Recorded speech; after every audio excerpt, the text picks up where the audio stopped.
Kinsey, c'est le père de la révolution sexuelle, c'est un grand, grand pervers qui, avec le financement de l'Institut Rockefeller et la haute protection de la CIA, a organisé ce qu'on a appelé la révolution sexuelle, c'est-à-dire le renversement total des valeurs qui est passé par la sexualisation des enfants.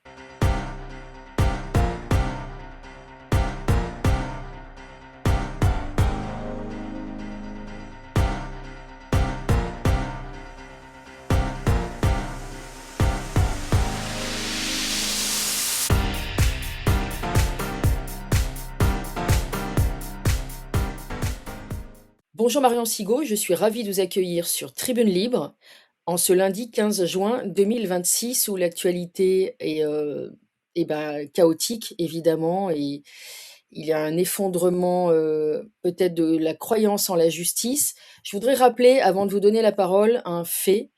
Entre 2012 et 2021, près de 385 000 affaires de violences sexuelles et 325 000 affaires de violences conjugales ont été classées sans suite ou terminées en première instance au tribunal correctionnel ou en juridiction pour mineurs. Voilà. Et un autre fléau, voilà, en avril 2024, le journal bien connu Le Monde titrait que les violences sexuelles connaissent 86% de classements sans suite et concernant les affaires de violences sexuelles, voilà, qui sont caractérisées, donc qui sont des viols, cela monte à 94%. C'est immense. Peut-on, dans ces cas-là, continuer à faire confiance à la justice? Il semblerait, lors de l'affaire Liana, que beaucoup de Français ont déclaré leur défiance en ce système judiciaire français et qu'il y a un effondrement de cette confiance qui devrait pourtant exister, puisque la justice, c'est vraiment un des piliers d'une nation. C'est la pilier du Je vous laisse la pays. parole, Marion Sigaud, sur ce sujet de la justice, et après, je vous ferai revenir sur un sujet que vous avez mentionné X fois dans X entretiens. Je voudrais quand même aussi faire une petite parenthèse sur Judith Reisman. C'est toujours bon de rappeler les classiques. Bien, c'est la meilleure chose qui soit. Comprendre. Alors, ça n'est pas. Là, ce ne sont pas les juges, ce sont des juges. J'ai la conviction intime que les juges qui sont absolument pourris ne sont pas la majorité et loin s'en faut, mais qu'ils sont aux endroits clés et que ce sont eux qui bloquent le bon fonctionnement de la justice. En matière de pédocriminalité, puisque c'est le pire des crimes en matière sexuelle, hein, c'est déjà assez abominable d'imaginer qu'un homme ou une femme se fasse violer, mais quand c'est des enfants, c'est pire que tout. En la matière, si aucun dossier n'arrive à sortir véritablement, alors qu'on sait qu'il y en a énormément, énormément, c'est parce que les blocages se font à des endroits clés et c'est comme ça que ça se passe depuis toujours. Et ça peut donner l'impression que c'est tout le système judiciaire qui est corrompu. Il n'est pas nécessaire que l'intégralité du système judiciaire soit corrompu pour que la justice ne fasse pas son travail. Il suffit que pour certains dossiers, les juges corrompus soient aux bons endroits et qu'ils aient les moyens d'impressionner les autres. J'ai eu l'impression à différentes reprises qu'il suffirait de pas grand-chose pour que la vérité dégringole et que le peuple français soit enfin mis au courant de ce qui se passe. On dit que la France est pédolande, je suis absolument persuadé que c'est le cas. Je suis persuadé que l'horreur qu'on a découverte dans les dossiers Epstein ne sont que l'ouverture vers l'atrocité de ce qui se passe en France. La France a été ciblée, c'est pas que la France est intrinsèquement pédophile, elle a été ciblée par les pédophiles et elle a été, c'est une véritable plaque tournante. La France, c'est pédolande, c'est pédolande. Et les chiffres absolument effarants que vous donnez, je les connais pas dans le détail, mais depuis que j'ai commencé à m'intéresser à cette histoire, c'est-à-dire depuis le début des années 90, j'ai la conviction que ces chiffres sont absolument énormes et tellement énormes que quand on les dénonce, on se fait traiter de dingue. Il y a énormément de difficultés à faire passer les informations concernant ces dossiers parce que l'atrocité est telle que les gens vous disent, ils se vissent le doigt sur la tête en disant mais ça va pas, soigne-toi, arrête de raconter des trucs comme ça. Et j'ai pédalé comme ça dans le désert pendant un certain nombre d'années parce que les gens ne voulaient pas me croire. Comme je savais que j'avais raison parce que je connaissais le truc, j'ai persisté et c'est comme ça que finalement j'ai fini par chercher et rencontrer Judith Reisman et à deux on est moins seuls, hein. On se sent plus fort. Exactement. On se sent Oui, plus oui. fort.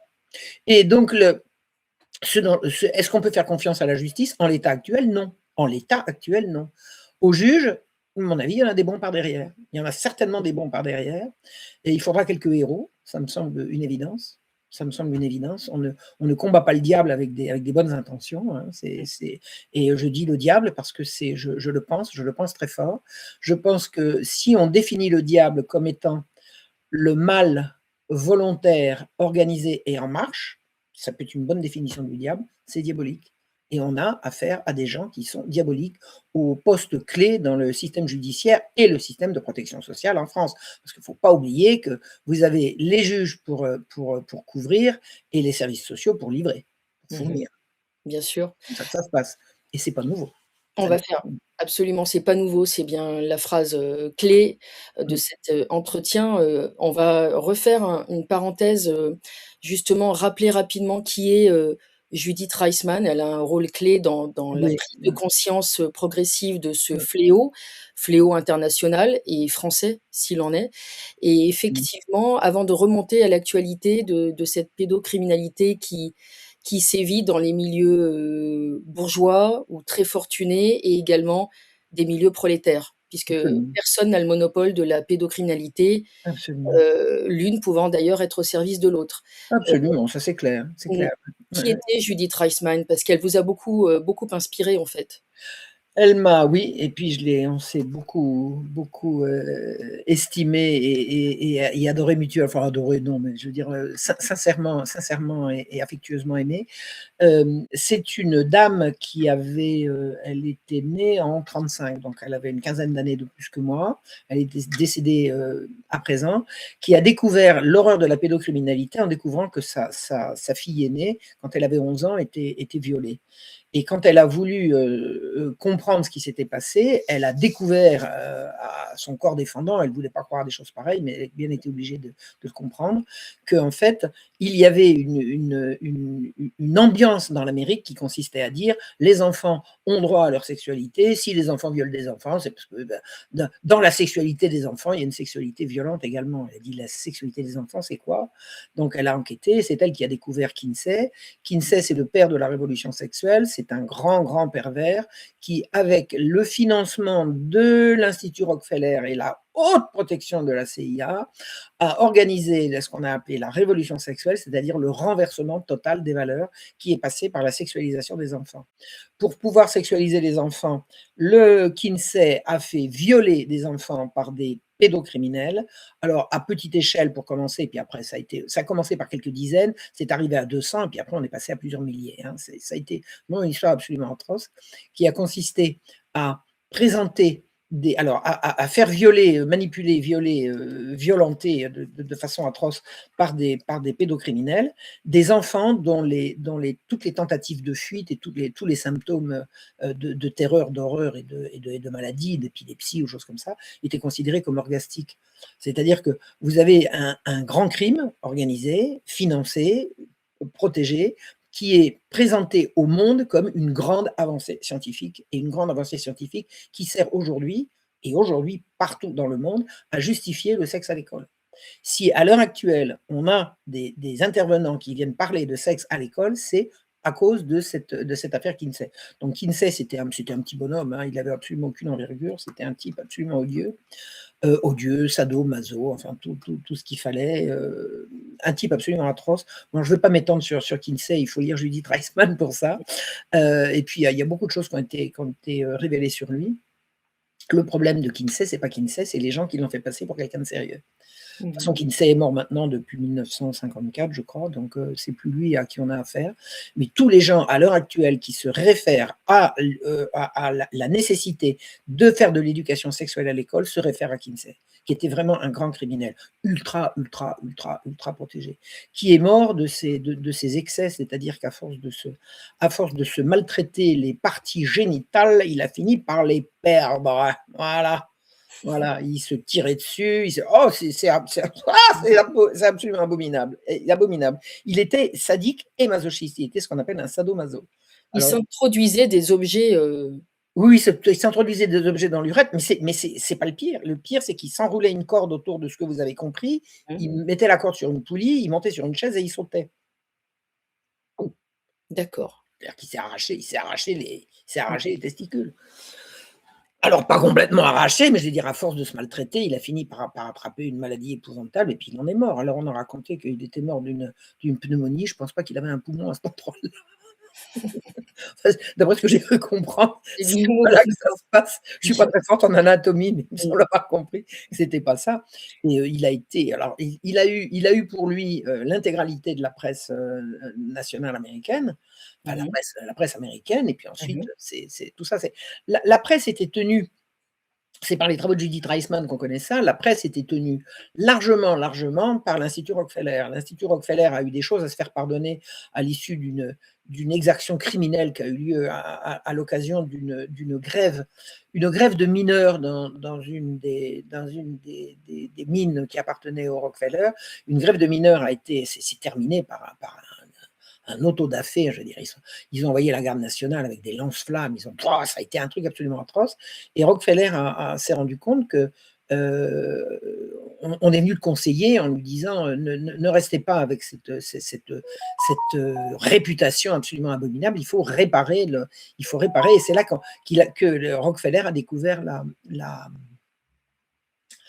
la nécessité des relations publiques. Alors au début, la relation publique pour influencer la presse, puis après il dit: «Attendez, la presse, moi j'ai les moyens, je l'achète». Il a tout acheté. Alors on commence par acheter les petits journaux, après on achète les gros, puis après on achète tout, la radio, la télé. Et à l'heure actuelle, l'unanimité de la presse partout où on comprend que c'est les mêmes titres et les mêmes trucs, ça tient à ça. La presse a été achetée par des gens qui sont à l'origine du nouvel ordre mondial et les pédophiles sont au milieu, hein. Il n'y a pas les pédophiles d'un côté, le nouvel ordre mondial de l'autre. C'est une seule et même, un seul et même marigot. Donc la presse appartient à ces gens-là. Donc c'est pas la peine d'espérer que la presse fera son travail et donnera de l'information là où elle est là pour mentir et pour cacher. Voilà. Donc, à l'heure actuelle, quand on parle éducation sexuelle à l'école, tout le monde vous dit il y a nécessité de. Quelle nécessité? La nécessité inventée par un grand maniaque sexuel, un grand pervers, qui a été financé par l'Institut Rockefeller. Pourquoi l'Institut Rockefeller a-t-il financé Kinsey? C'est parce que le but était de. Alors, il y a un but premier et ultime qu'il faut comprendre, de réduire la population mondiale. C'est une entreprise eugéniste qui dit qu'on est trop nombreux sur Terre et qu'il faut éliminer le surplus. Et le surplus, c'est, excusez du peu, largement 90% de la population. Donc, la révolution sexuelle est au cœur de cette entreprise, mais pas que. Par exemple, la révolution sexuelle intervient dans ces avortements qu'on constitutionnalise. Maintenant, on a constitutionnalisé l'avortement comme si c'était bien d'avorter. C'est hallucinant. Une vie naissante, en quoi peut-on considérer que c'est bien et que c'est constitutionnel et que c'est souhaitable de la supprimer? Donc, il est bien évident qu'il y a toute l'idéologie de cette révolution sexuelle derrière. Ça veut dire on fait l'amour pour se faire plaisir et puis la grossesse, ben, c'est un emmerdement, il faut qu'on s'en débarrasse. Mais quand on parle d'euthanasie, c'est plus la révolution sexuelle. Or, c'est les mêmes qui veulent supprimer la vie à l'entrée et supprimer la vie à la sortie. Et ce nouvel ordre mondial, qui a été, on sait où il s'est constitué, il y a eu Londres, ensuite ils sont partis aux États-Unis, il y a eu une grande internationale de ces saloperies-là. Mmh. Leur but, c'est de supprimer la majeure partie de la population mondiale et d'esclavagiser les survivants. C'est-à-dire que les heureux élus qui profiteront du truc sont pas nombreux du tout, du tout, du tout. Imaginons qu'il reste 300 millions d'humains, ça fait encore du monde, hein. Sauf Mmh. qu'on est alors, je sais que tous les chiffres qu'on annonce pour la population mondiale sont faussés. On annonce 8 milliards, je crois que ce chiffre est faux. Oui. Le chiffre est faux. Le chiffre est inventé depuis les années 70, c'est-à-dire que depuis que le plan du nouvel ordre mondial a été annoncé publiquement, en 1969 et depuis cette date-là, on peut dire que tout ce qui concerne le chiffre de la population, c'est de la propagande. C'est de la propagande. On Vous n'a pas les pensez que c'est à revoir à la baisse? ah bah complètement, mais dramatiquement à la baisse, dramatiquement à la Mmh. baisse. Mmh Alors, mh. l'histoire du climat, c'est pareil, c'est pour sauver la population, sauver la Mmh. planète, sauver, sauver, sauver. Tous les arguments sont bons pour réduire la population. Ces gens-là veulent, heu dominer un monde qui sera très, très, très peu peuplé et le restant de population qui restera, qui ne sera pas les heureux élus, sera, réduit à l'esclavage, enfin, il faut lire Le Meilleur des mondes, hein, c'est Oui. le Mmh. voilà. C'est ce qui est annoncé dans Le Meilleur des mondes. Donc la révolution sexuelle, elle fait partie de ce plan. Elle fait partie de ce plan et elle est au cœur de ce plan. C'est-à-dire qu'en découplant la sexualité de la reproduction, c'est-à-dire en faisant de la sexualité une activité de loisir, de plaisir qui n'a aucun rapport avec la reproduction, ça n'a plus aucun rapport ni avec la famille, ni avec l'amour, ni avec les sentiments, ni avec la civilisation, ni avec rien du tout. On devient des bêtes à jouir. Non mais attendez, qu'est-ce que c'est que ce programme? Qu'est-ce que c'est que ce programme? Et tous ces menteurs vous disent: «C'est un programme scientifique». Et Mmh. Judith Reisman est la personne qui a dit: «La science, là-dedans, qu'est-ce que vous racontez? Ce type est un violeur, c'est un pervers». Judith a participé à un congrès de sexologie à Jérusalem où elle a dénoncé tableau en main, que leur mentor à tous, c'était des sexologues qui étaient venus à Jérusalem en 1982 du monde entier pour lancer leur grande campagne. Judith est arrivée avec un tableau qu'elle a affiché devant tout le monde et elle a expliqué que c'était criminel, qu'on ne pouvait pas se rendre complice de ça. Elle attendait un tonnerre d'applaudissements, on l'a fichue dehors. Ils l'ont fichue dehors. Avec menaces et les menaces ont été suivies des faits. C'est-à-dire elle a vraiment elle a eu une traversée du désert absolument effroyable. Enfin effroyable. Non, pas effroyable puisqu'elle s'en est sortie. Elle s'en est sortie, mais elle s'en est sortie parce que quand vous lancez un cri d'alarme comme elle a fait, si 90 ou 95 des gens à qui vous avez lancé le cri d'alarme ne veulent pas vous entendre, les 5 restants, ça va être les bons. Et c'est avec ces 5 restants qu'elle a fait équipe. Alors elle a fait équipe avec, déjà un sexologue américain qui avait un désir sincère de faire de la sexologie pour, voir si on pouvait améliorer les rapports entre les hommes et les femmes. Il est tombé dans un monde de sodomite en disant: «Pep, pep, pep, pep, pep, c'est pas ça que je vous dis moi. Moi je veux» voilà, donc il a compris, assez rapidement quand il s'est lancé dans la sexologie. Il s'appelle Edward Reichel. Il a compris qu'il avait affaire à des pervers et quand il a vu, Judith, il s'est rapproché d'elle, ils ont fait un livre ensemble et ils ont fait un travail absolument magnifique, magnifique. Il y en a eu d'autres. Il y a eu un certain nombre de grands chercheurs, alors sociologues, psychologues, enfin qui ont rejoint Judith et qui l'ont tenue à bout de bras et qui ont empêché qu'elle disparaisse avec la vague, quoi. Et alors surtout, elle a été, à un moment donné, elle a été approchée par le FBI. Mmh. Elle a été approchée par le ministère de la Justice. On lui a dit: «Madame Reisman, vos travaux nous intéressent», parce qu'ils ont vu qu'elle avait fait un travail absolument extraordinaire, d'études par la presse, de regarder comment la presse se fait complice de la banalisation du sexe avec les enfants.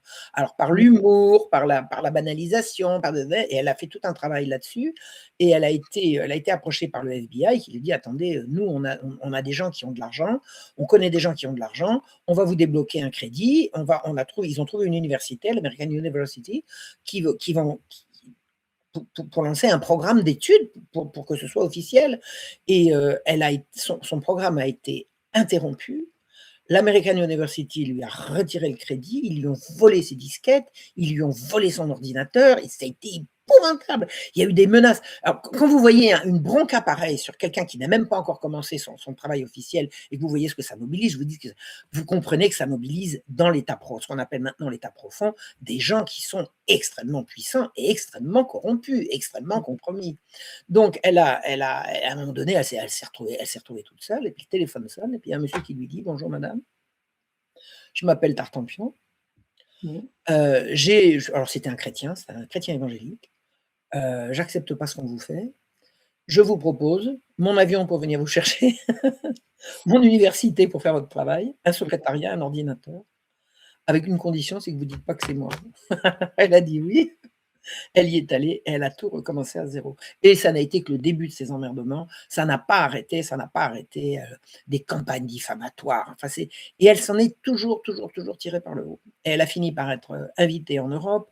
Elle a été invitée en Croatie quand la Mmh. Croatie, quand les pays du bloc de l'Est ont commencé à comprendre où on voulait les emmener avec la modernisation et la grande, le grand progrès. Ils ont compris, la Croatie est un pays très catholique, ils ont compris qu'on voulait les emmener dans le sexe avec les enfants.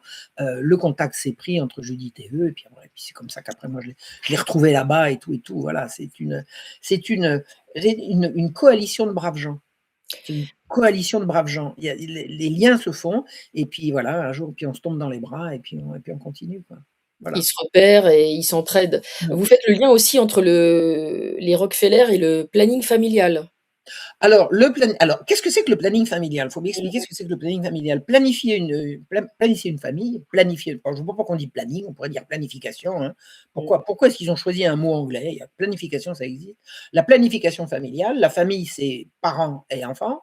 La planification familiale, ça devrait être une association qui s'organise pour faire fonctionner les familles, c'est-à-dire papa, maman, les enfants. Or, le planning familial, c'est une organisation créée par une Américaine qui s'appelait Margaret Sanger, qui avait comme obsession de découpler la sexualité de la reproduction, ça a été, et de promouvoir l'avortement tous azimuts. C'est-à-dire qu'une famille telle que promue par le planning familial, c'est une famille monoparentale sans enfants. C'est-à-dire des gens esseulés, c'est ça le planning familial. C'est ça le planning familial. Faites un tour sur le planning familial et regardez les liens qu'il donne. C'est avortement, avortement, avortement, avortement, avortement, avortement. Le planning familial, planifier une famille, c'est avorter, avorter, avorter, c'est-à-dire ne pas faire d'enfants. Bon, eh bien, tout ça, c'est le planning familial fait partie de cette gigantesque confrérie. Et alors, pourquoi la CIA? Alors, le titre du dernier livre de Judith Reisman, pour lequel j'ai obtenu les droits de publication en français. Ça s'appelle Kinsey Rockefeller CIA. Kinsey, c'est le bonhomme. Rockefeller, c'est l'organisation qui va financer tout ça. Et la CIA, c'est ceux qui protègent. C'est ceux qui protègent au niveau international. Enfin, c'est une mafia, c'est un monstre, c'est une pieuvre absolument abominable. Et quelqu'un me disait récemment, mais enfin Marion, comment vous savez que le principe de la pieuvre, c'est quand on lui coupe un bras, il lui en repousse un. J'ai dit oui, mais elle a une seule tête et elle n'est pas immortelle. La pieuvre, elle finit par mourir comme le reste, tout passe, tout casse. Et Exact. voilà. Et d'ailleurs, on a souvent entendu dire que la famille moderne, c'était une famille avec 2 enfants, pas plus. Oui, mais maintenant, c'est même des familles sans enfants. Je veux dire, c'est plus des familles. La famille, vous savez, la famille, maintenant, c'est l'ennemi. C'est l'ennemi. Vous avez entendu parler de ces gens qui disent que la pédocriminalité, c'est d'abord la famille, c'est l'inceste. Ah bon? Ah bon? Ah bon? Vous êtes sûr? C'est quoi les sources? C'est quoi les sources? Il n'y a que des papas violeurs. Il n'y a pas des juges violeurs. Il n'y a pas des instituteurs violeurs. Il n'y a pas des maîtres d'école violeurs. Il n'y a pas des prêtres violeurs. C'est quoi ça? C'est quoi ça? Hein, c'est fait pour cacher l'étendue de la chose. Alors la pédocriminalité, elle est pas nouvelle. Ce qui est nouveau, d'abord, c'est son étendue, et ce qui est nouveau, de nouveau, nouveau de chez nouveau, c'est sa révélation. Parce que moi qui fait de l'histoire, je n'en ai pas fait, j'en fais encore, et qui est tenté de remonter tous ces réseaux pédocriminels, ça remonte très très loin et ça a toujours été le secret le mieux gardé, alors que c'est plus un secret. C'est fini. Ça a explosé, c'est à la face du monde. Et le choc est. Alors, j'ai raconté un épisode que les gens qui me suivent connaissent bien, c'est ce que j'ai appelé la marche rouge. C'est qu'en 1750, c'est-à-dire sous le règne de Louis XV, la police s'est mise à enlever des enfants dans les rues. Alors on a dit c'est parce que c'est des petits délinquants, c'est des casseurs de carreaux, voilà, c'est des petits salopards qu'il faut. Hein, puis les gens, non, non, non, non, attendez, c'est beaucoup plus grave que ça. La police rapte des enfants. Il y a eu une révolte des parents qui s'est faite en plusieurs salves. Il y a eu quelques échauffourées, et puis ça s'est terminé par une bronca, une insurrection, ça a été absolument fou. Et j'ai appelé ça la marche rouge, en honneur à la marche blanche de nos frères belges, là, qui ont fait cette magnifique marche blanche pour dénoncer le procès du Trou, qui n'a jamais été dénoncé vraiment d'ailleurs, parce que la réalité derrière l'affaire du Trou, c'est bien pire que ce qu'on nous en a dit. Donc, pourquoi la marche rouge? C'est parce que cette marche a été sanglante, alors que la marche blanche de la Belgique, c'était vraiment une marche pacifique. Donc, la marche rouge, c'est quand la violence se déchaîne de la part de la population. Et quelque chose me dit que l'affaire Rihanna, là, c'est un début de marche rouge, ça. Il y a un début de marche rouge là. C'est Parce l'affaire Outreau. c'est c'est le début de voilà, c'est le début de la prise de conscience qu'on ne peut pas faire confiance à l'institution et aux médias. Qu'est-ce que Mmh. c'était la marche rouge? Vous aviez, des enfants qui étaient enlevés par des policiers et quand les parents allaient rechercher leurs enfants à la police, alors on leur demandait de justifier ceci, cela et quoi et qu'est-ce et puis, les enleveurs qui avaient été arrêtés, on les retrouvait dans la rue. On les retrouvait libres 3 jours après et il y a des gens qui disent: «Mais attendez, on leur fait une émeute, on leur fait une émeute», parce qu'il y a eu un jour un enfant, un un enleveur d'enfants qui a pris le fils d'un ouvrier incorporé, d'un maître, d'une corporation, un limonadier, un maître limonadier. Il s'appelait Mmh. Marion d'ailleurs, c'est pas un joli nom ça? C'est le Mmh. limonadier Marion, c'était son nom de famille et il y a eu une émeute pour, libérer le gamin, mener l'enleveur d'enfants, Mmh. au Châtelet où il a et 8 jours après on le retrouve dehors. Attendez, là c'est la configuration commence à ressembler à ce qu'on est en train de Il y vivre. avait déjà une impunité et on peut remonter, très loin historiquement et repérer aussi un grand rapport, une relation étroite entre le pouvoir, Le pouvoir et le les artistes, le sens esthétique et le crime et le pédocrime. pédocrime. Il y a chez des dégénérés qui sont au pouvoir, alors je Mmh. tous les gens au pouvoir ne sont pas dégénérés, mais le pouvoir rend fou. C'est le pouvoir absolu rend absolument fou. Le pouvoir rend fou parce que quand vous avez le pouvoir, vous n'avez plus de limite et la limite, c'est ce qui fait que vous êtes c'est que nous sommes des êtres humains. Nous sommes en permanence limités par, d'une part, les droits des autres, par la morale, par la transcendance, on est limité. Les gens qui arrivent au pouvoir ne sentent plus les limites. C'est pas qu'ils en ont pas, c'est qu'ils ne les sentent plus. Donc ils deviennent, rigoureusement fous, quoi. Et ça y est, j'ai perdu le fil.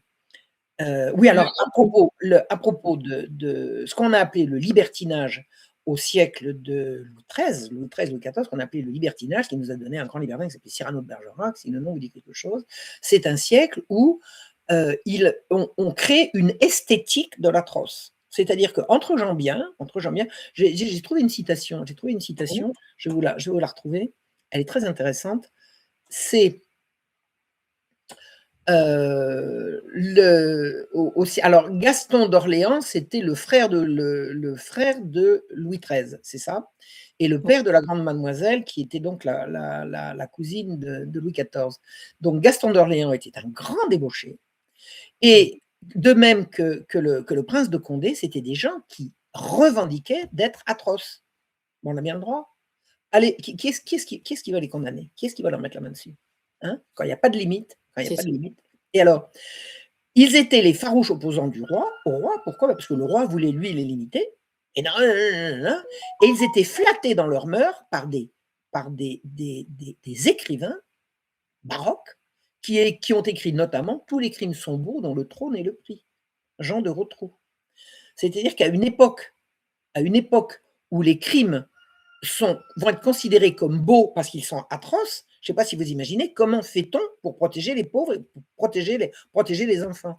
Le même a écrit: «À tout prix un grand cœur achète un grand crédit et tout crime est permis quand il nous agrandit». Il y a chez les gens qui ont le pouvoir, et c'est pas le pouvoir direct, c'est pas le roi, c'est le cousin du roi, hein. Ce sont des gens qui s'organisent entre eux pour, échapper à la règle commune. Il naît une esthétique de l'atroce. Plus on va commettre d'atrocités et plus entre nous, on va se reconnaître comme des gens hors du commun et le commun, c'est ce que ces gens-là méprisent. Ils professent un mépris du peuple. Le peuple, c'est les ignorants, c'est les vulgaires, c'est la populace, c'est la racaille. On n'a pas besoin de ces gens-là et on se sert dans les chez les enfants du peuple pour commettre ces atrocités. Alors, la première atrocité, c'est de violer, mais si vous violez un homme, c'est atroce, si vous violez une femme, c'est atroce, si vous violez un enfant, c'est pire que tout.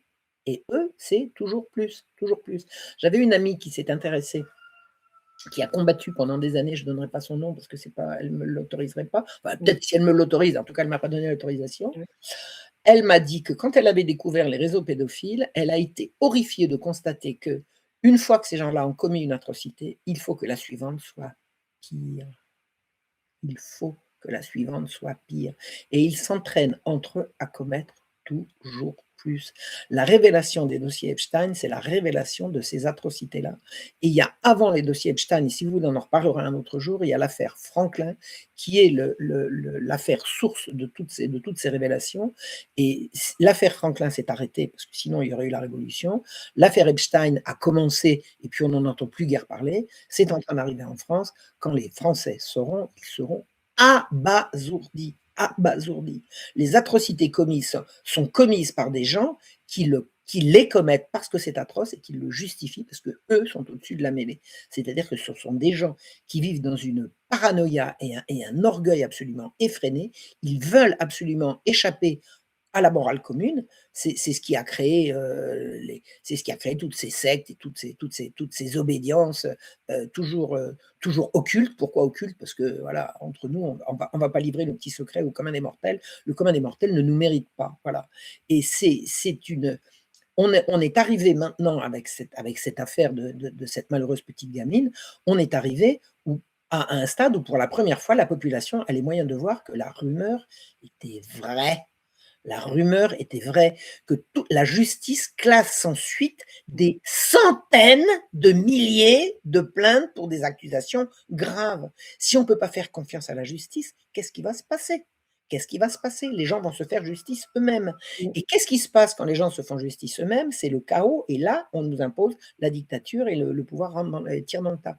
C'est-à-dire qu'il faut absolument, absolument, absolument résister au besoin, à l'envie qu'on a d'en découdre physiquement avec ces gens-là, ce qui ne veut pas dire qu'il ne faut pas les arrêter, mais il ne faut absolument pas que ça se termine par un chaos généralisé, parce que le chaos généralisé, c'est ce que ces gens-là, ce dont ils ont besoin pour nous exterminer à notre tour. Et nous exterminer, alors d'abord socialement, et puis après éventuellement physiquement. En remontant un tout petit peu en arrière, notamment en faisant un écho à l'affaire des hommes de la rue du Bac, Oui, on peut quand même, affirmer que ce qu'on appelle le soft power, c'est-à-dire le monde des arts, le cinéma, le théâtre et cetera. Je pensais tout à l'heure à l'œuvre, l'œuvre Lolita de Nabokov, de Nabokov qui incroyable, a rendu extrêmement glamour, absolument. ce qu'on appelle l'éphébo-philie finalement, le fait d'être attiré par des adolescentes, Ah oui, oui. des Oui. personnes pubères ou prépubères, je ne sais pas exactement. Présentée comme perverse, hein, Lolita, elle est rien moins qu'innocente, hein. Oui, oui, oui, oui, non mais C'est c'est une vrai. inversion accusatoire, c'est-à-dire l'enfant est Ouais. responsable parce que l'enfant soi-disant, allumerait l'adulte. Lisez Gabriel Matzneff, je vous conseille pas de tout lire parce que franchement, 1 c'est redondant, 2 c'est bref, mais lisez un petit peu, c'est jamais lui, hein. Les gosses lui sautent dessus, hein. C'est vraiment lui, il a rien fait, hein. C'est les gosses qui lui sautent dessus. Un jour, il faudrait lâcher un gars comme Matzneff dans une cour de récré, voir comment ce qui va se passer. Bah, disons, à son âge, à mon avis, on va moins lui sauter dessus quand même. Non, mais aucun gosse lui a jamais sauté dessus. Oui. Voilà, les gosses ne sautent pas sur les adultes, c'est pas Oui, oui, vrai. il se C'est pas vrai. disculpe Et comme ça, si et quoi. si bah, oui, bien sûr, ils se disculpent, Mmh. c'est l'argument inventé, enfin, justifié par Kinsey, c'est-à-dire que les enfants ont des désirs et les adultes ne font que satisfaire à leurs désirs. C'est une abomination et surtout quand on sait que, ces pervers-là, ce qui leur plaît, c'est pas seulement de coucher avec, c'est de torturer, de faire du mal, de détruire. C'est une prédation. La première fois que mon ami qui m'a alerté là-dessus m'a dit qu'il y avait des charniers, des bûchers, des trucs, je lui dis: «De quoi? De quoi? De quoi?» Il me dit: «Mais oui». Mais elle me dit: «Mais c'est ça. Moi, je croyais qu'un pédophile, c'est quelqu'un qui voulait faire l'amour avec un enfant». Ça n'a rien à voir. Surtout pas faire l'amour. Surtout pas faire l'amour, c'est détruire, détruire, détruire. Et il s'excite avec ça. Et quand Judith m'a expliqué ça, j'ai été absolument horrifié, mais enfin bon, j'en savais déjà assez long. À chaque fois qu'un pédophile y revient, il faut que ce soit plus atroce que la fois d'avant. Et moi, j'ai lu des trucs, mais alors ça m'a coupé l'appétit, ça m'a empêché de dormir. Ça m'a empêché de dormir. Alors, OK. si j'ai un conseil à donner Mmh mh. aux gens qui s'intéressent à ces sujets, n'allez pas voir des images. J'ai réussi à ne jamais voir d'images, sauf un jour quelqu'un qui m'a montré un truc, je l'ai engueulé, je l'ai jamais revu, j'ai dit: «Tu me refais jamais ça» et voilà. N'allez pas voir d'images, n'entrez pas dans les détails, sachez en gros comment ça se passe, mais protégez-vous. Parce que vous allez finir par émousser votre c'est tellement atroce que vous allez finir par vous blinder et si vous êtes blindé, vous êtes plus un combattant, hein. Le combattant, il est pas Oui. blindé, hein. Le combattant, il est pas blindé. Le combattant, il a sa sensibilité, il a sa révolte, il a son âme, à part entière, hein.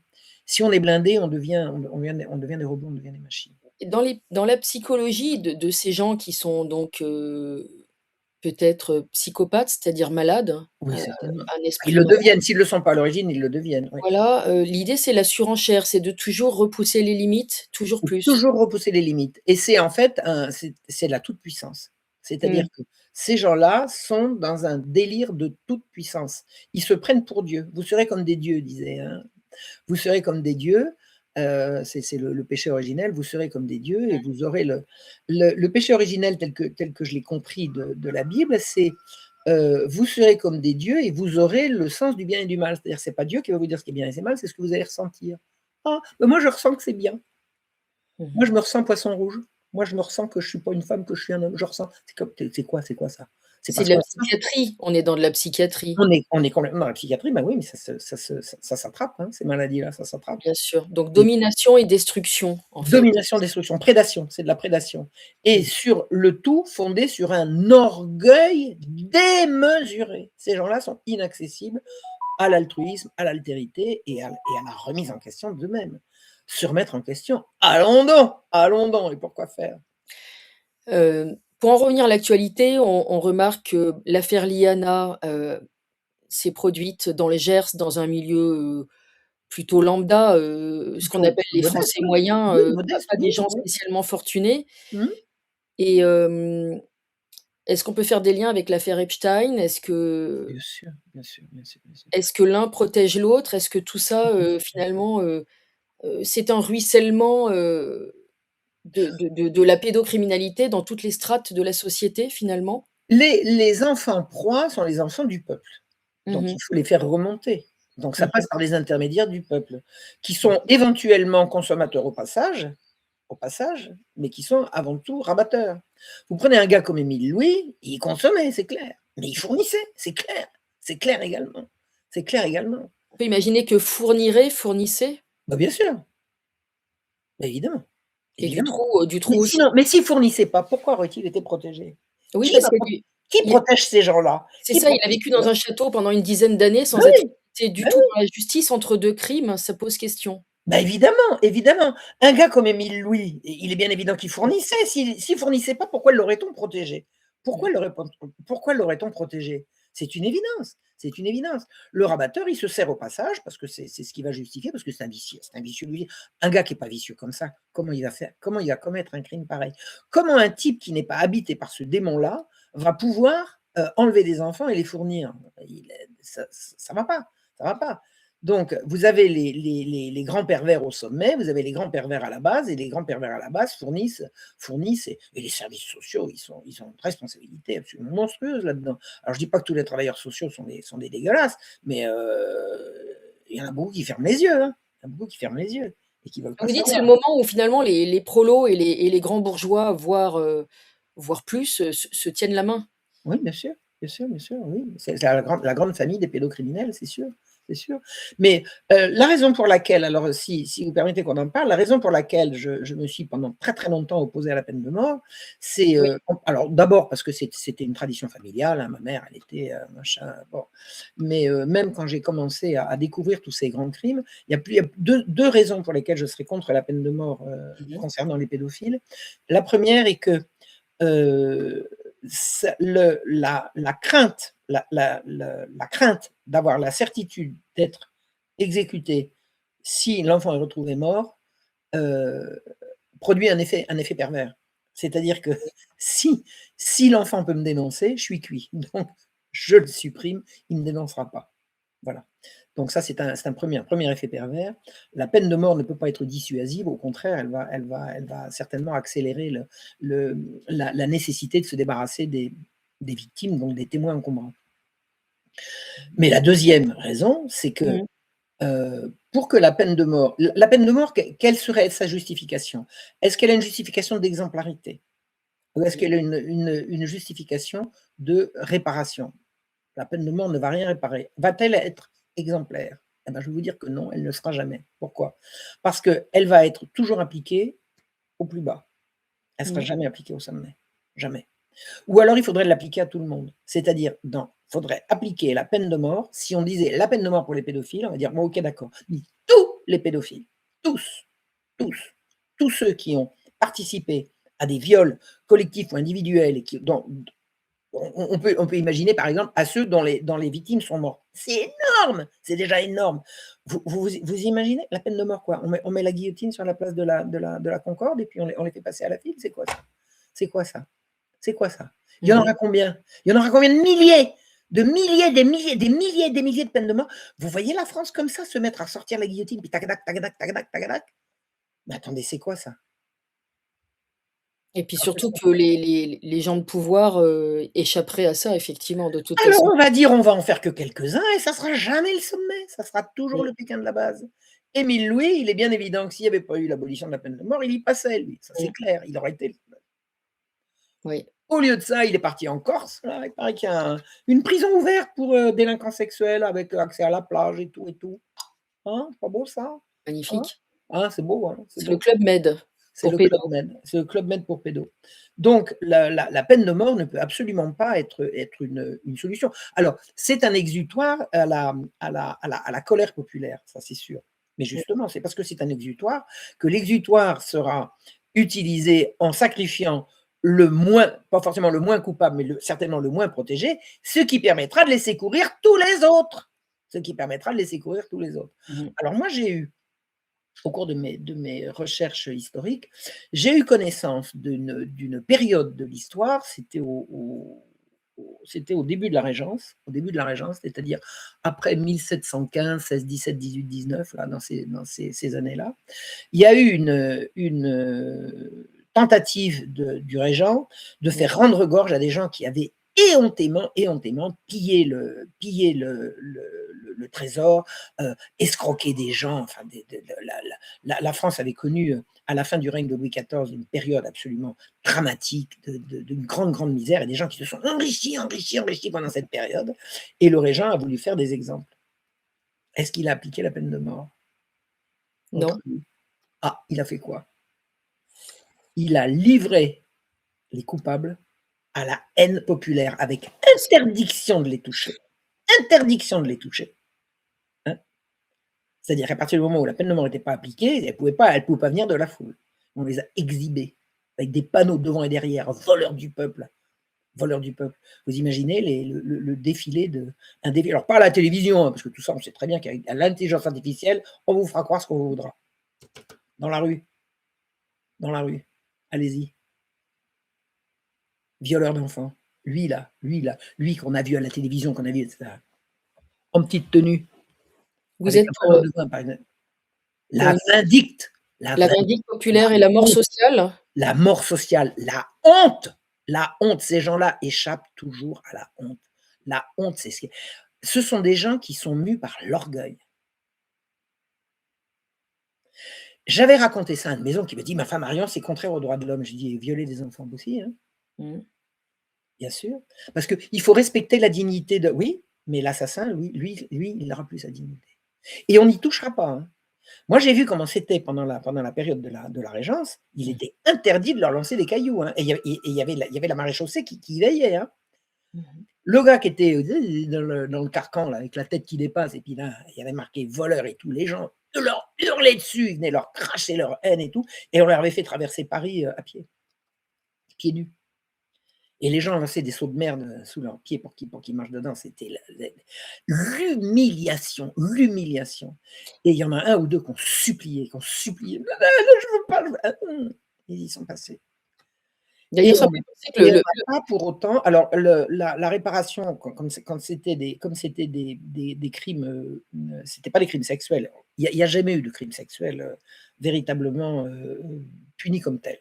Il mmh mh. pas punis comme tels. Mais comme c'était des affaires d'argent, la réparation a consisté à tout leur prendre, tout ce qu'ils avaient volé. Ça a été des fortunes colossales. Sans léser, enfin léser forcément, mais sans jeter dans la misère la femme et les enfants. Dit-on, le Mesure pervers conservatoire mesure conservatoire pour la femme et les enfants. mmh mh. On dit que le pervers effectivement déteste qu'on le ridiculise et qu'on rit de lui. C'est clair, c'est clair. Mmh. Regardez Voltaire qui a passé sa vie à rire, à ricaner des autres quand il était en position humiliée. Il était fou! Il était fou, fou, fou, fou. Bien sûr qu'ils veulent pas. Leur faiblesse, c'est leur orgueil. Absolument. Et imaginez qu'on en prenne un ou 2 comme ça, hein. Oui, essayez d'imaginer une personnalité, hautement médiatique, hein, lâchée dans la foule, sous la protection de la le maréchaussée, on est bien d'accord, mais «Oh, petit Il y a un minou!» chat. Voilà. Sous la protection de la maréchaussée, mais avec l'autorisation de leur crier, ce qu'on a à leur crier et avec exposition, exhibition en position humiliée. Mais le suivant, si on lui dit: «Attends, le prochain c'est toi, ou alors tu collabores», le nombre qui vont collaborer, Mmh. tout va sauter, tout va sauter, tout va dégringoler, tout va dégringoler. On parle, bien sûr d'une justice à plusieurs vitesses. Non, mais c'est rien J de le dire. C'est rien de le dire. J'écoutais le coup de gueule de Flavie Flament qui était outré que finalement, il ait fallu qu'elle ait porté plainte pour que l'affaire Bruel, puisse enfin sortir du placard. Ouais, ouais. C'est plutôt bien, qu'une personnalité de la télévision française, se plaigne d'une justice à 2 vitesses finalement. Mais c'est non mais alors c'est drôle parce que toutes ces filles-là qui ont porté plainte contre Patrick Bruel, qui est toujours présumé innocent, hein, au fait, est-ce que vous êtes présumée innocente? Vous êtes présumée innocente. Mmh. C'est quoi la différence entre vous et lui? Bah, c'est que je pense que Vous avez pas 30 plaintes contre vous. ah non, ça non, il y a pas de risque, je pense. La présomption d'innocence, ça concerne une information sur un jugement qui n'aurait pas encore été rendu. Oui, Il y a pas de jugement pour le moment. tout à fait. Chaque fois qu'on dit: «Le gars, il y a 30 plaintes», «Oui, mais il est présumé innocent». Oui, mais il y a 30 plaintes quand même. Quand même, ouais, pour de vrai. Plainte quand même. Oui, alors j'ai vu parmi tous ces témoignages, il y a une fille à qui on dit: «Ah voilà, c'est ça». Alors elle se réveille 30 ans après. Elle dit: «Non, je me suis réveillée 30 minutes avant, 30 minutes après», qui m'a Mmh, fait taire. absolument. C'est-à-dire Bah, que si je peux maintenant, c'est pas 30 ans après, mais c'est largement 10 ou 15 ans après, c'est parce que maintenant, la configuration a changé et qu'on va m'écouter. Mais j'ai mis 30 minutes à aller déposer plainte. «Allez, arrête! Oh, oh, oh, oh, tu vu, le tu gagnes combien? Tu sais combien il a lui?» Arrête. On a fait taire les victimes. On bien fait sûr. tout le temps taire les victimes et l'affaire de la petite Rihanna, c'est Liana ou Rihanna? Je crois que Liana avec un L. Liana. L'affaire de Mmh la petite Liana, c'est que mh. pour la première fois, l'information passe et tout ce qui a été mis sous le boisseau, c'est en train de ressortir en cascade. Je pense que la vérité qui est en train d'éclater, on ne l'arrêtera pas. On ne l'arrêtera pas parce que ce qu'on a sorti pour une affaire dans le Gers, mais il y en a combien par département? Bien sûr. Il y en a combien par département? C'est énorme, énorme, énorme, énorme. Je Mmh mh. pense que vous connaissez l'allégorie que j'aime bien donner sur la vérité, c'est comme de l'eau dans une citerne. Mmh. Si vous avez une citerne extrêmement étanche, en béton, et goudronnée à l'intérieur, bon, et qui est remplie d'eau, l'eau est la vérité. L'eau sortira pas, mais si vous mettez un trou d'épingle sous Mmh. la citerne, d'une façon ou d'une autre, elle se videra. Bien sûr. C'est une question de temps. Bien Et sûr. à l'heure actuelle alors, c'est-à-dire que pour que la vérité ne sorte pas, il faut qu'il n'y ait aucune fuite. Là, maintenant, c'est pas des fuites, là, c'est des cataractes qui sortent de tous les côtés.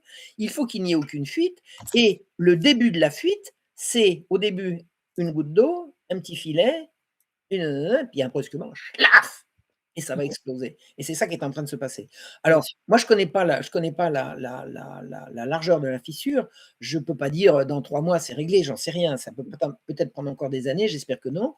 Mais, il est évident qu'il y a une accélération dans la prise de conscience populaire, collective.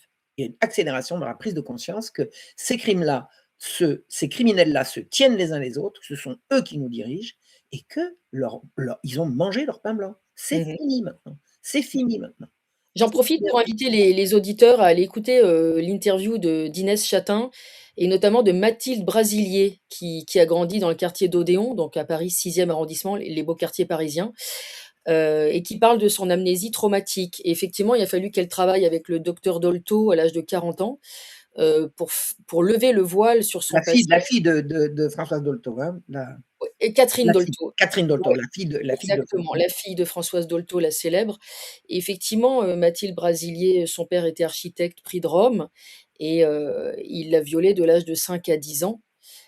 Ça a même commencé ponctuellement quand elle avait 2 ans et demi et elle dit bien qu'il a fallu quelques séances pour que, tout sorte, voilà, à la Mmh. surface et quand tout a été révélé, son père s'est suicidé. Mais tout ça a été un long travail, Mmh, mmh mh. pour lutter contre cette amnésie traumatique, Mmh, mmh, puisque ce mmh. qui lui a d'abord posé question, c'était le suicide de son frère Fabien. À l'âge de 24 ans, il s'est jeté du haut de Beaubourg. Voilà, donc l'amnésie traumatique, c'est un phénomène bien connu des psys, mais que le grand public ne comprend toujours pas, puisqu'on voit souvent des commentaires sous ces témoignages qui disent: «Mais pourquoi a-t-elle attendu, tant d'années? C'est pas crédible et tout». Mais en fait, si, les psychologues, et les psychiatres sont tout à fait capables d'expliquer ce phénomène, voilà, de protection, du cerveau, comme, le déni, hein, finalement, c'est un peu la même forteresse que le déni. Bon, moi, j'avais 73 ans quand le souvenir m'est remonté. J'en ai 76. Ça fait 3 ans que je sais. C'est comme ça. C'est comme ça. Ça peut C'est le être crime qui laisse c'est le crime presque parfait, quoi, le crime pédophile. Mais c'est fini pour eux, c'est bientôt fini pour eux. C'est bientôt fini pour eux. Ça, je suis, alors optimiste, je peux pas dire parce que je sais que ça va être violent, mais la vérité ne rentrera pas dans le ça reviendra pas en arrière. C'est clairement ça reviendra pas en arrière. elle sort du puits. Elle sort, on pourra pas l'arrêter. Et Judith était un peu désespérée au moment de mourir, alors elle est morte au mois de mai de 2021, donc ça fait 5 ans maintenant. Elle était un peu désespérée, elle m'a dit: «Oh, ils sont trop forts, ils sont trop forts». J'ai dit: «Mais non», Judith, regarde, regarde, regarde». Puis elle a pas pu voir, elle est morte. Mmh. Pauvrette, elle est morte à sa table de travail et elle est morte en ayant terminé, alors ce qui est intéressant, c'est que Stanislas Berton vient de sortir un livre qui s'appelle La Svastika rose Ouais. c'est un livre qu'il n'a pas écrit, c'est un livre qu'il relaye, qu'il a traduit et qu'il relaye. Et Judith a participé à la Xème édition de ce travail, La Svastika rose, et elle a travaillé jusqu'à sa mort. L'ennemi juré de Judith Reisman, c'est le lobby LGBT américain. Ils ont voulu absolument, absolument, absolument, absolument la faire taire. Et elle savait à qui elle avait affaire. Alors on parle de lobby, on ne parle pas de personne, on est bien d'accord. On est d'accord que dans la classe politique française actuellement, il y a, une forme de lobby, LGBT? Bah, bien sûr, mais de toute façon, les homosexuels sont en général moins de 4 d'une population donnée.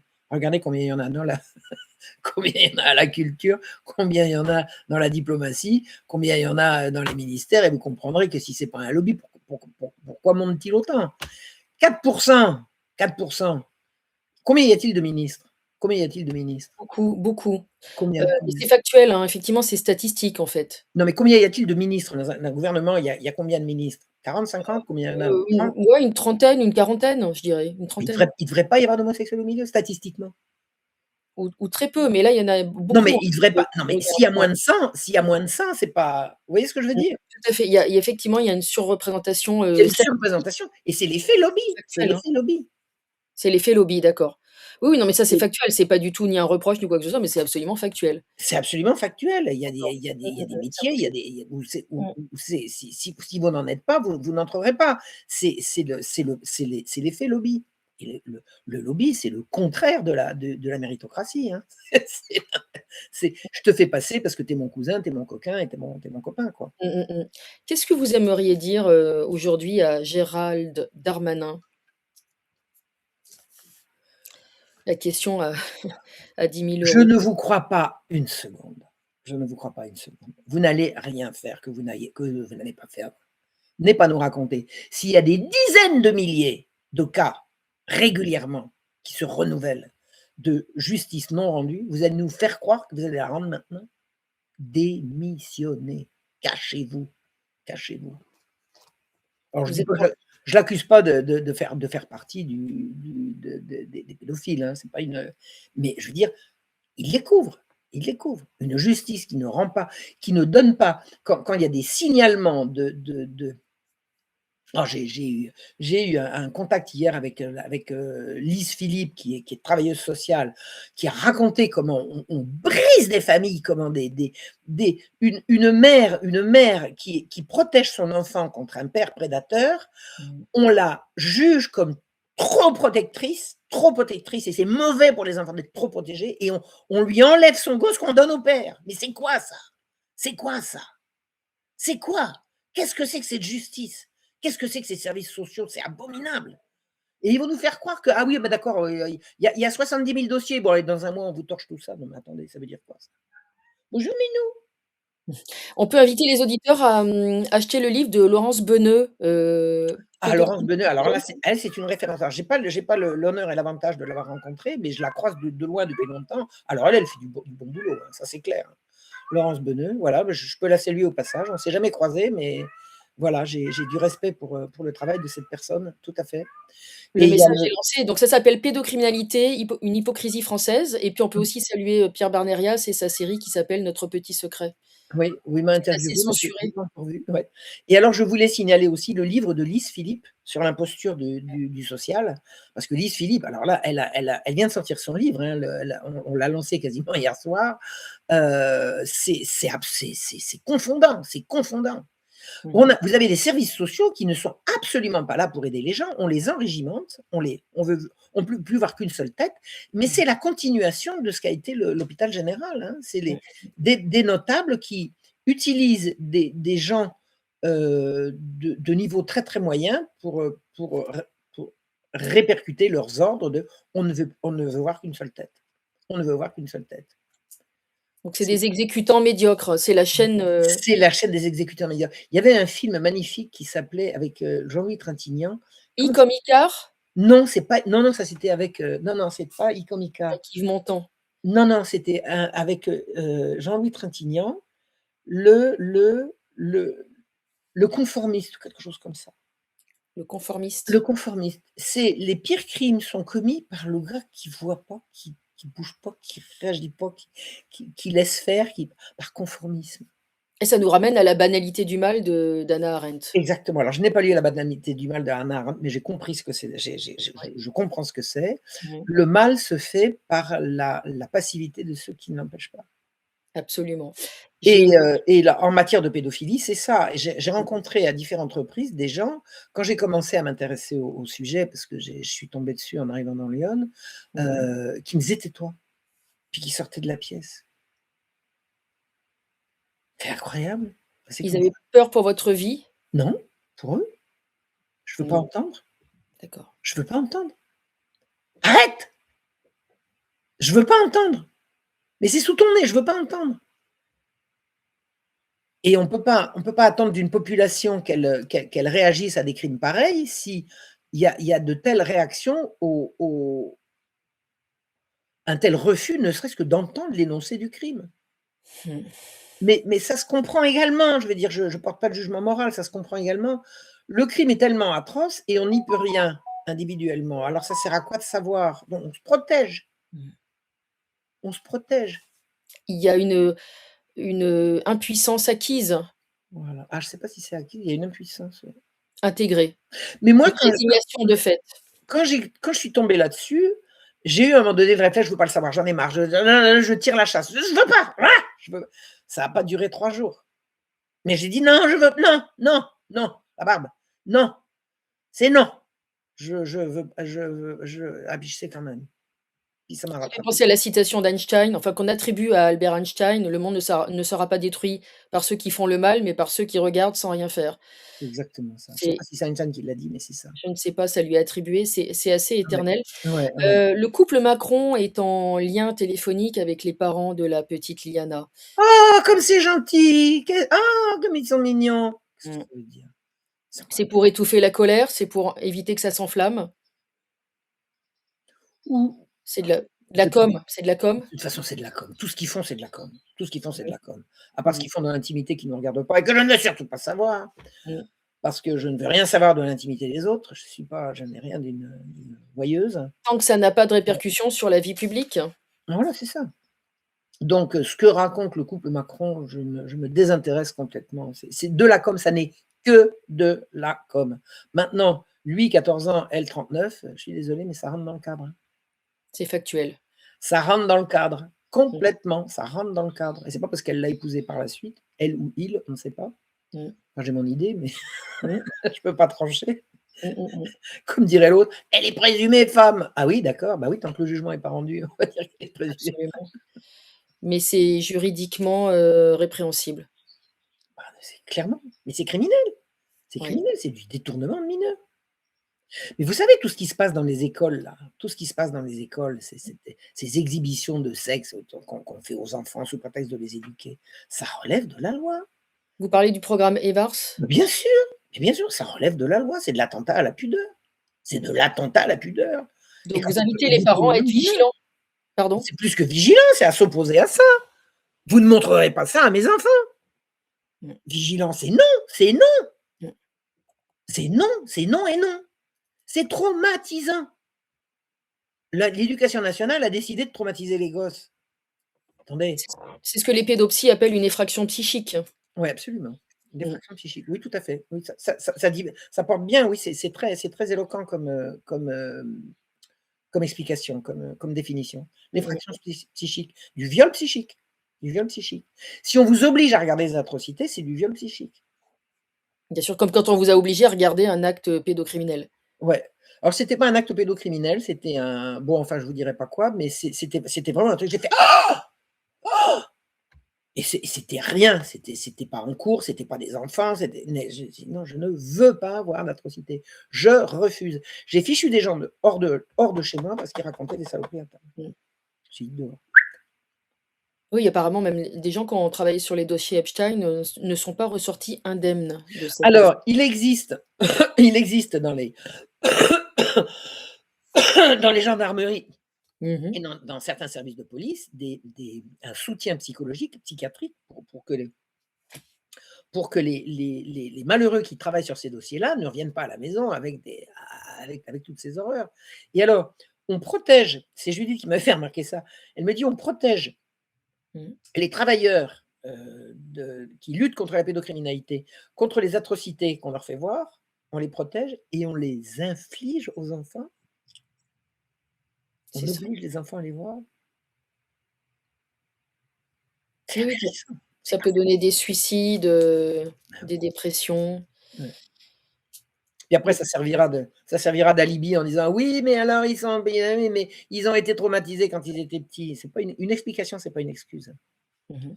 Une explication n'est pas une excuse. Et puis il y a le problème de la reproduction des schémas, de ceux qui arrivent à faire acte de résilience et qui n'y arrivent pas. Bon, Mmh. ça, c'est tout un sujet, effectivement. Donc on a effectivement dans la famille Barella, il semblerait qu'il y ait un problème de reproduction de schémas, Bah notamment. oui, bah oui, bah oui. Affaire à suivre. Marion, vous voudriez nous donner votre actualité, les livres, que vous avez sortis, qui sont à acheter Alors, goulûment, à lire? j'ai ressorti, le dernier livre que j'ai ressorti, c'est Du Kibboutz à l'Intifada. Mmh mh. C'est les aventures de Marion du Kibboutz au camp de réfugiés palestiniens. C'est le 2e livre que j'ai écrit en 1989-90 Mmh. et pour lequel j'ai eu quantité de misère. Il a été passé au pilon, j'ai reçu des menaces, enfin tout ça parce que je raconte comment, extrêmement, sympathisante d'Israël, j'ai découvert l'horreur de la condition palestinienne et que je me suis engagé de ce côté-là. Mais c'est vraiment alors c'est l'histoire de ma jeunesse et c'est l'histoire d'une prise de conscience progressive et Mmh. c'est une tranche de vie d'Israël également. C'est une tranche de vie, c'est un témoignage. Je suis assez alors je l'ai réactualisé parce que quand je l'ai écrit, j'étais encore très, très, très, très gauchiste. Faut dire que j'ai non, mais j'ai cessé d'être gauchiste quand j'ai fait de l'histoire, c'est pas Mmh difficile. mh J'ai mh. fait de l'histoire, j'avais 51 ans. C'était le 11 septembre 2001, hein, que j'ai reçu mes premiers cours. Oui, oui, oui, oui, oui. J'ai reçu la nouvelle que mes cours étaient commencés, en même temps qu'il y a une tour machin qui s'est effondrée, voilà, c'est le truc, c'était le même jour. Donc Symbolique. entre entre ces années-là et ma Mmh. prise de conscience que l'histoire nous a menti.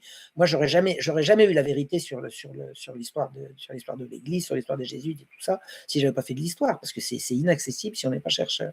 Donc pendant toutes ces années-là, je suis resté gauchiste et j'ai écrit ce livre-là quand j'étais gauchiste. Donc je vais pas le renier en disant: «Gna gna gna gna, j'ai dit que des conneries». Je contextualise. Voilà, je l'ai réécrit en le contextualisant, en disant: «Je pensais comme ça et je pensais que voilà, que ci, que oui».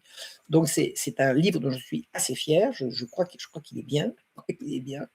J'y ai rajouté quelques photos et c'est en fait une tranche de vie d'Israël de 1972 à 1995 à peu près, voilà. Mmh. Et ça, je pense que c'est un bon bouquin, donc il est disponible dans ma collection Réhistoire pour tous sur Book Édition, ainsi que 2 autres livres qui traitent d'Israël-Palestine. C'est Libres femmes de Palestine, qui est un travail que j'ai fait d'enquête auprès d'associations de secours médical populaire dans les territoires occupés, où on montre la solidarité active, effective entre les médecins musulmans, les médecins chrétiens et les médecins juifs. Voilà. Vous dites, c'est pas possible. Si, il y a des gens qui y arrivent très bien, et même très, très bien. Et puis, il y a aussi le livre Mansour Kardosh, Palestinien, chrétien, arabe et israélien. Vous avez à l'intérieur même d'Israël 1,5 million d'Israéliens qui sont palestiniens. Ils sont israéliens parce que c'est sur leur carte d'identité, et palestiniens parce que c'est également sur leur carte d'identité dans la case nationalité. En Israël, vous avez une citoyenneté et une nationalité qui sont distincts.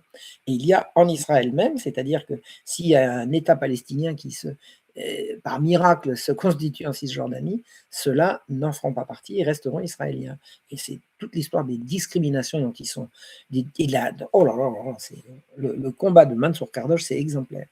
Et Mansour Kardosh, que j'ai bien connu, hein, ça a été un ami, il a été, on peut dire, le premier résistant palestinien de sa Nazareth natale. Nazareth, c'est la première ville chrétienne du monde, quand même, d'accord?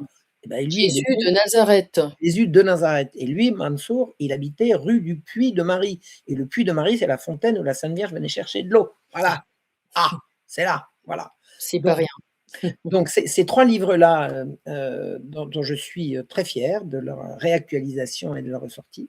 Et puis, le dernier livre que j'ai écrit en version originale, c'est Sexologie et mensonges, où je raconte le combat de Judith Reisman, le mien et le combat croisé de nos, de nos, de nos destinées parallèles et évidentes qui se sont croisées. J'ai publié également, mais ça n'est pas moi qui l'ai écrit, Kinsey, Rockefeller, CIA, de Judith Reisman, avec ma traduction. Je n'ai pas fait ça toute seule, mais c'est moi qui l'ai validé. Mmh. Et préface et postface. Voilà. Et sinon, bah, tous mes autres livres ressortent de la main. Le Voltaire est ressorti, le Retournement de la Régence est ressorti, l'Inquisition. Alors, l'Inquisition et la chasse aux sorcières Mmh. s'appelaient à l'origine la chasse aux sorcières et l'Inquisition. Non, la chasse aux sorcières et l'Inquisition, j'ai été obligé de changer le titre parce qu'il n'y a pas eu de chasse et c'était pas des sorcières. Alors, j'ai été obligé de retitrer le livre après de cette mise à jour, Les procès en sorcellerie et l'Inquisition. Car il y avait, je crois, beaucoup de sorciers 2 fois plus, concernés. C'est ça. 2 fois plus d'hommes que de femmes. Mmh. Donc, ce qu'on appelle une chasse aux sorcières. C'est la chasse aux sorciers. Et c'était pas une chasse. C'était pas une chasse. Il y avait pas des gens qui chassaient les sorciers. Non, mais voilà. Donc, procès en sorcellerie. Acheter, pour savoir plus, il faut l'acheter. Ah, faut l'acheter. Et puis, on peut faire une vidéo là sur le sujet aussi. Bien Hein. sûr, un très bon effeuillage en tout cas pour donner envie de l'acheter. Non, mais quand j'ai découvert ça, j'ai dit non, mais c'est dingue, c'est dingue. Je savais qu'on avait brûlé des sorciers, mais je savais pas qu'on avait brûlé 2 fois plus. Eh oui, c'est très méconnu. Hein? Hein? C'est pas mal, hein? Et qui Donc c'est il qui nous a faut découvert ça? Qui c'est qui nous a découvert ça?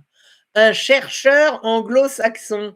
Alors moi, si j'ai découvert la guerre du pain et tout ça, c'est par mmh, l'américain Stephen Kaplan, c'est un chercheur américain qui nous a découvert tout ça. Et la réalité une des réalités de tout ce qu'on raconte d'imbécilité sur la chasse aux sorcières, c'est l'anglais Norman Cohn. Voilà. des fois Donc les anglo-saxons ont du bon aussi, parfois. mais ceux-là, moi, je les aime. Là, Tu sais voilà. tu sais, j'ai de la famille en Angleterre, moi, j'ai des cousins, hein. Ah, il y a des cousins en Angleterre, J'ai comme des cousins anglais, j'ai des cette cousins anglais. amitié est tout à fait possible. Voilà, j'avais un Eh bah, oncle qui est parfait, donc mort, acheter Réhistoire. Réhistoire pour tous. Et Réhistoire pour tous, s'apprête également, je n'en dis pas plus pour le moment, mais à publier d'autres historiens qui vont venir, publier sous Book Édition avec la bannière, Réhistoire pour tous. Des historiens.